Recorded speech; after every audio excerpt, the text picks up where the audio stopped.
નમસ્કાર મિત્રો, આજે આપણે આ વિડીયોમાં દ્વિતીય સત્રાંત પરીક્ષા 2024 તારીખ 5/4/2024 વિષય ગણિત ધોરણ 5નું સંપૂર્ણ સોલ્યુશન જોઈશું.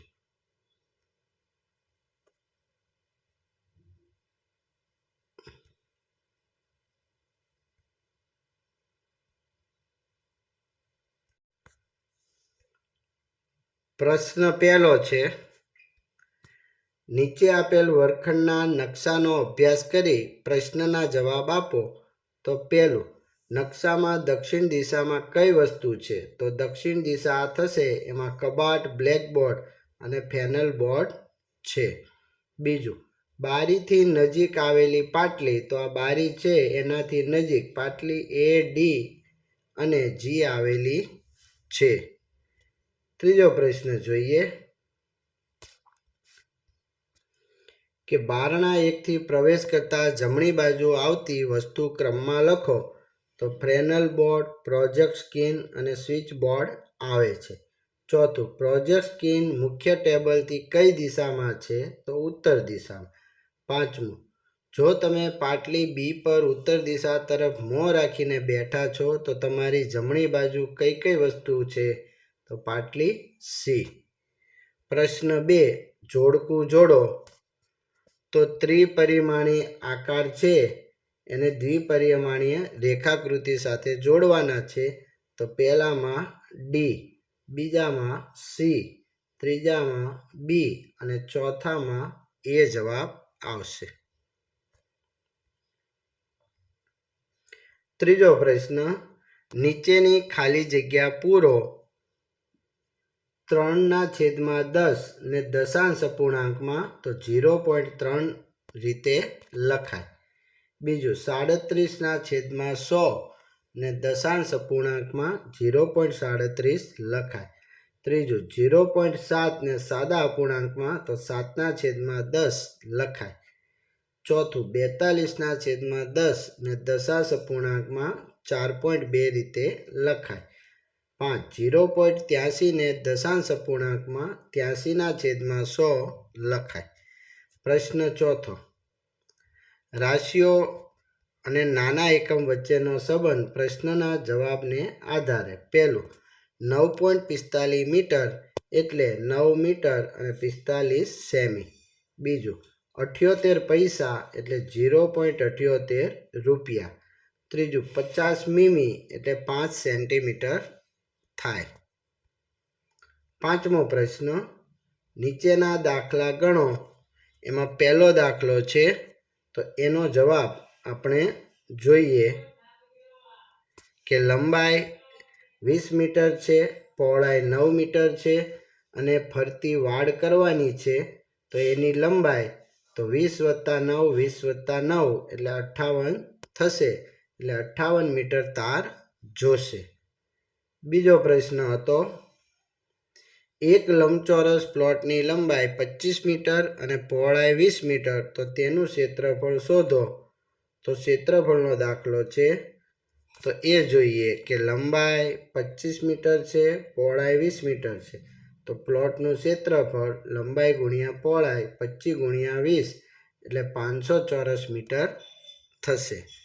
ત્રીજું, જોગિંગ પાર્કની લંબાઈ આપેલી છે અને એની પરિમિતિ સૌપ્રથમ શોધીએ. તો 12 ચોક 48 મીટર એની પરિમિતિ થાય. હવે એવા 3 ચક્કર મારવી તો કેટલું અંતર કપાય? તો 3 ગુણ્યા પરિમિતિ એટલે 3 ગુણ્યા 48 એટલે 144 મીટર અંતર કપાય. ચોથો દાખલો છે, એનો જવાબ જોઈએ કે એક ચોરસની લંબાઈ 3 છે તો એનું ક્ષેત્રફળ 3 × 3 એટલે 9 ચોરસ સેમી થાય. પાંચમું, પરિમિતિ 200 સેમી છે તો બાજુની લંબાઈ 200/4 કરતા 50 સેમી જવાબ આવશે. છઠ્ઠો પ્રશ્ન, ભાવનગરમાં વાઘાવાડી રોડ પર 1 કલાક દરમિયાન પસાર થતા વાહનનો આ ચાર્ટ છે કે રિક્ષા, બસ, ટ્રક, કાર, સ્કૂટર આ મુજબ પસાર થાય છે, જેના આવૃત્તિ ચિહ્ન આપેલા છે. હવે એના આધારે એના પ્રશ્ન જોઈએ કે 1 કલાકમાં કુલ કેટલા વાહન પસાર થાય છે. તો એનો જવાબ કે કુલ 1 કલાકમાં 93 વાહન પસાર થાય. બીજો પ્રશ્ન છે કયા કયા વાહનની સંખ્યા 15 કરતાં વધુ છે. તો એનો જવાબ આવશે રિક્ષા, કાર અને સ્કૂટર. ત્રીજો પ્રશ્ન જોઈએ કયા વાહન સૌથી ઓછા પસાર થાય છે. તો એનો જવાબ આવશે ટ્રક, અને ચોથું 7 ગણી, અને પાંચમું 6 જવાબ આવશે. સાતમો પ્રશ્ન. પહેલો દાખલો, એક ખેત મજૂરને એક દિવસના 198 રૂપિયા ચૂકવવામાં આવે તો 55 દિવસ કામ કરે તો કેટલા રૂપિયા મળે. તો એ દાખલો જોઈએ કે ખેત મજૂરને મળતા રૂપિયા તો 198 ગુણ્યા 55 એટલે 10,890 રૂપિયા મળે.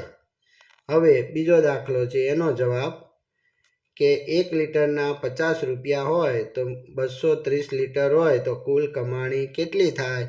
તો 230 ગુણ્યા 50 એટલે 11,500 રૂપિયા થાય. ત્રીજો છે 1 કરોડમાં બેઠેલા લોકો એટલે 800 ભાગ્યા 40 એટલે 20 લોકો જવાબ આવશે. આઠમો પ્રશ્ન, એમાં 2 દાખલા છે. એક ચાંદીના સિક્કાનું વજન 6 ગ્રામ છે તો 3000 સિક્કા હોય તો કેટલું વજન થાય. અને 5 રૂપિયાના સિક્કાનું વજન 9 ગ્રામ છે તો 36 કિલોગ્રામ થેલીમાં કેટલા સિક્કા હશે. તો એનો જવાબ આપણે જોઈએ. પહેલું, સિક્કાનું વજન તો 6 ગ્રામ છે. 3000 સિક્કાનું વજન તો 3000 ગુણ્યા 6 એટલે 18,000 ગ્રામ એટલે 18 કિલોગ્રામ થાય. બીજું છે એક સિક્કાનું વજન 9 ગ્રામ તો 36 કિગ્રા એટલે 36,000 ગ્રામ. તો સિક્કા કેટલા હશે. તો 36,000 ભાગ્યા 9 એટલે 4,000 સિક્કા હશે. આભાર મિત્રો.